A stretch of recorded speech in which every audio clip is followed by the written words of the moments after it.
Senators recognized from Hawaii. Mr. President, I ask unanimous consent to vitiate the quorum call. Without objection. Mr. President, this shutdown is not a negotiation situation.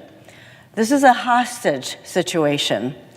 For the past 3 weeks, Donald Trump has held 800,000 federal workers, tens of thousands of federal contractors, and thousands of small businesses hostage to extort money for his vanity wall under the pretext of an emergency at our southern border.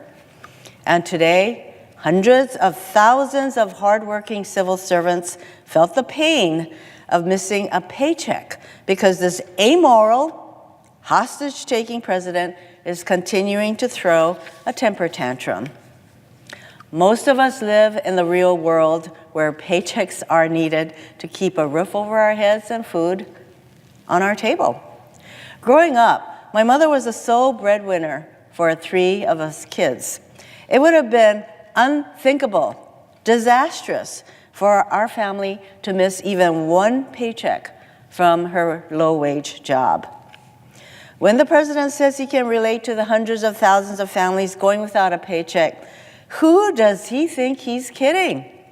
Most people don't have daddies, as he did, to bail us out time and again by the millions. Enough said about a president who does not feel your or anybody else's pain.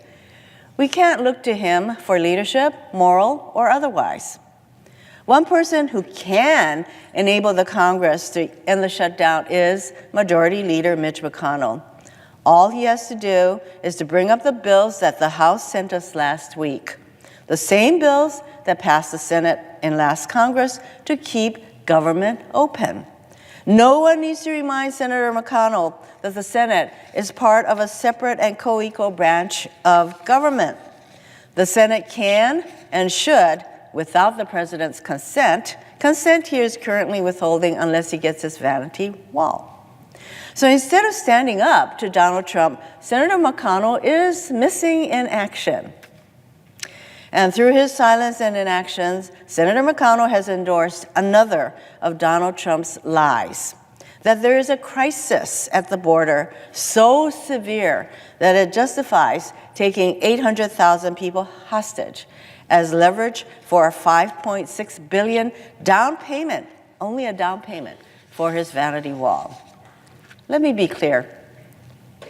The only crisis is the one Donald Trump manufactured, and the only wall that is real is the one that is closing in on him. The weekend before Donald Trump shut down the government, I joined several of my colleagues on a visit to Texas, where I saw the real crisis at the border, the humanitarian catastrophe created by Donald Trump's disastrous immigration policy. At detention facilities in Dilley and Carnes, facilities that a top official from Immigration and Customs Enforcement, ICE, callously and dismissively described as summer camps. I saw families locked away, some for months at a time, without proper access to legal, medical, or mental health care. Many of these families have access to legal services only out of the generosity, ingenuity, and hard work of volunteers and overstretched nonprofits. I also visited the massive detention camp for unaccompanied children at Tornillo. Tornillo started as a temporary camp for several hundred kids in June of 2018 after the Trump administration systematically separated kids from their parents under its zero-tolerance policy. Tornillo has now ballooned to currently holding some 2,700 unaccompanied children. And I note that there are now an estimated 15,000 unaccompanied children in facilities throughout our country. Since June, the administration has already spent more than $144 million on the makeshift Tornillo detention camp, where food, water, and other basic items have to be trucked in regularly. I was disturbed to find that thousands of kids are being held in these soft-sided tents in the middle of the desert shut off from the outside world and the local community. In fact, when concerned members of the local community came by to drop off gifts and items to show these kids that there were people who cared, the detention camp turned the community people away because, as it was explained to me when I said, why would you do that? It was explained to me that there were not enough items brought to give to every child. A pretty sad reason, in my view. Most troubling was that there was no good reason for the prolonged detention of children at this facility. We were told that between 800 and 1,300 kids at Tornillo already have sponsors, such as parents or relatives lined up to take them into homes. But the children continue to be detained because of the administration's policy of requiring all potential sponsors and all adults in the potential sponsor households to submit fingerprints, which would then be information shared with ICE, thus subjecting everyone to potential deportation. The chilling effect of this policy is obvious in the skyrocketing length of detention of these children as fingerprints are obtained and processed. Now the negative consequences of this policy has become apparent even to this administration, which instituted the policy to begin with. So the administration is now easing up on the fingerprinting of everyone in the household, but the damage has already been done.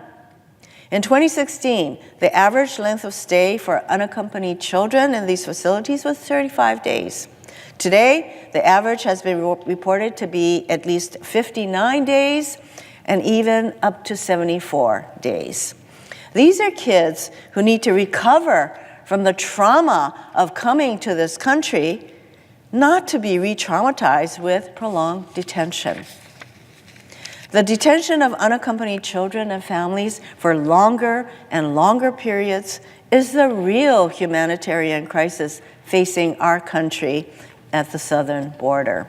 And this crisis will not be fixed by Trump's vanity wall.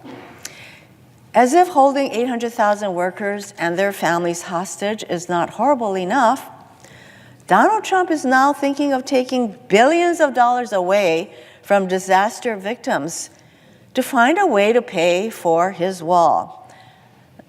This is callousness compounded. Sometimes I find myself totally at a loss for words as the president keeps coming up with all these ways to basically get himself out of the corner that he's gotten himself into. So, Mr. President, I call on Senator McConnell to use the power he has to bring the House-passed bills to the floor, the bills that we in the Senate passed by voice vote last Congress, to end this shutdown. Unnecessary pain grows by the day. 800,000 workers go without pay. Food safety is being compromised. Our national parks go unopened or unprotected. Air travel can turn into a nightmare as more and more the TSA agents stay home. The list goes on as we wait for the president to come to his senses. We should live so long. Meanwhile, our country is waiting for Senator McConnell and our Republican colleagues to come to their senses. So, Leader McConnell, everyone knows you have the power to act. Bring these bills to the Senate floor. We can end this shutdown now. The Senate, Senator McConnell, if you bring the bills to the floor, we'll pass these bills because we already did so. End the unnecessary pain. We don't have the luxury of waiting around for the president to truly feel anybody's pain because he is incapable of feeling anybody's pain but his own. We can end this shutdown now. We can take action on the floor of the Senate. We can do the responsible thing in response to the pain that I know we are hearing from all of our constituents all across the country. What are we waiting for? End the shutdown now. I yield the floor.